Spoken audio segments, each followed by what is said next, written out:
Hey students, this should help you get started on the BuildNAM simulation. When you first click on the link, click on Atom, and then this will appear.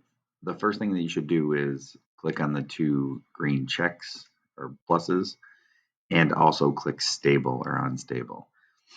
The first thing asks to find the independent and dependent variables. Remember, independent is what you can change, and dependent is what changes because of that, or what you're going to measure. And it says it right above here.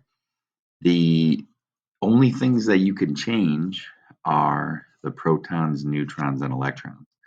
And notice that they'll go only into a specific spot. So the protons, neutrons, and electrons are the only things that you can change.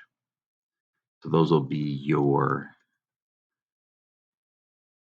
independent variables. So you could add in the other ones. You should be able to find 5 dependent variables that change because of changing the neutrons, protons, or electrons. So when you change a proton, notice that it goes from helium to lithium, right? So watch for any of these things that change over here. Also notice if it's an ion or if it is you can see that it'll change to an atom, if it's stable or unstable. So those are the things that are going to kind of take you from the dependent variable. So we could change the protons, neutrons, and electrons, and anything that changes because of it on the simulation are the dependent variables. Now the rest should be pretty easy to work through.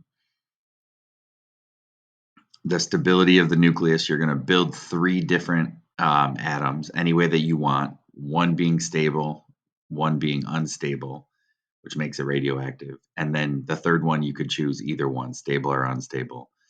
But you're going to draw what's the nucleus. Remember, the nucleus is the center, so whatever your protons and neutrons are. And then you're going to write what element it is. And then that'll tell you right on the simulation.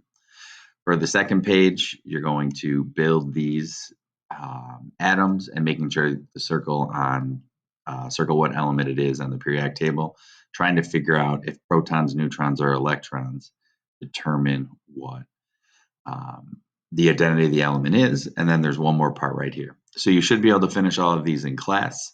And then remember, tomorrow we will have our first test. All right, I hope this helps. Have a good day.